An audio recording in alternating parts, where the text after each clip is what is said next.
अस्सलाम वालेकुम students, welcome to Muna chemist channel. अच्छा स्टूडेंट्स, आज हम लोगों ने एक तो पहली बात ये कि कुछ देर बाद वीडियो जो है वो मैं अपलोड कर रही हूँ। बस कुछ प्रॉब्लम्स थी जिनकी वजह से मैं अपलोड नहीं कर सकी। खैर अब इंशाल्लाह बहुत सीक्वेंस के साथ आपके लिए वीडियोस आएंगी।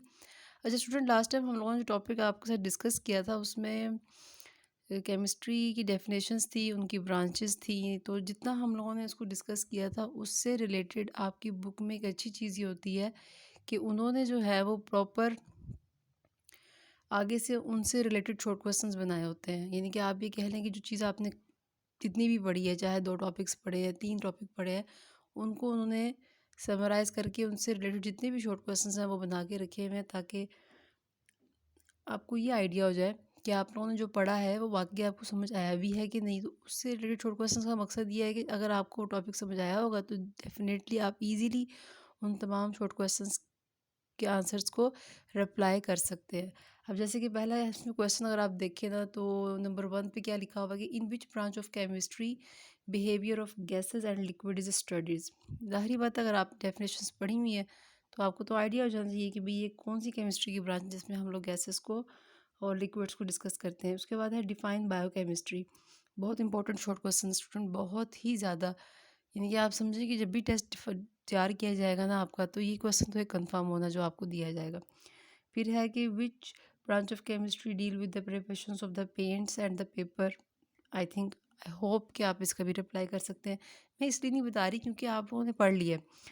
अगर तो इसको आपने ना पढ़ा हो या हमने इसको डिस्कस ना किया हो तो फिर डेफिनेटली एक्सप्लेन भी करना हमारा, हाँ अलबत्ता किसी को प्रॉब्लम होगी तो वो क्वेश्चन ये पूछ सकता है उसका answer. In which branch of chemistry, next question is in which branch of chemistry are the metabolic process of the carbohydrates and protein studies. अब देखें कितनी उन्होंने क्वेश्चन सिंपल है।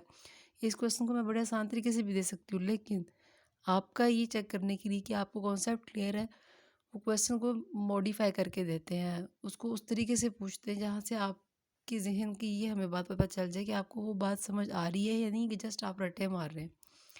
उसके बाद है विच branch of chemistry deal with the atomic energy and it's uses in the daily life.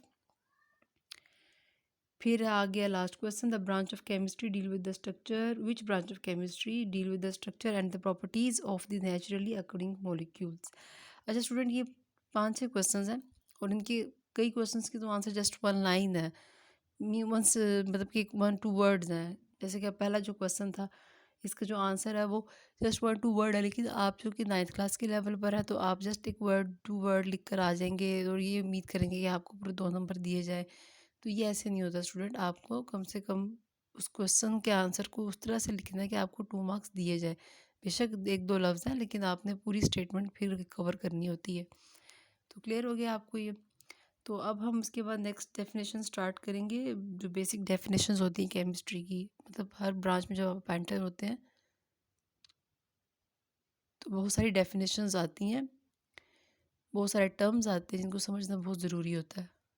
तो वो आपने लाजमी समझना है ताकि आपको आसानी हो आगे केमिस्ट्री की हर चीज़ को पढ़ने में। ठीक है, तो कोई स्टूडेंट्स में प्रॉब्लम हो तो प्लीज़ काइंडली मुझे कमेंट्स में इसमें पूछिएगा। बाकी मेरे चैनल को सब्सक्राइब कीजिए, लाइक कीजिए। कि अल्लाह हाफिज़।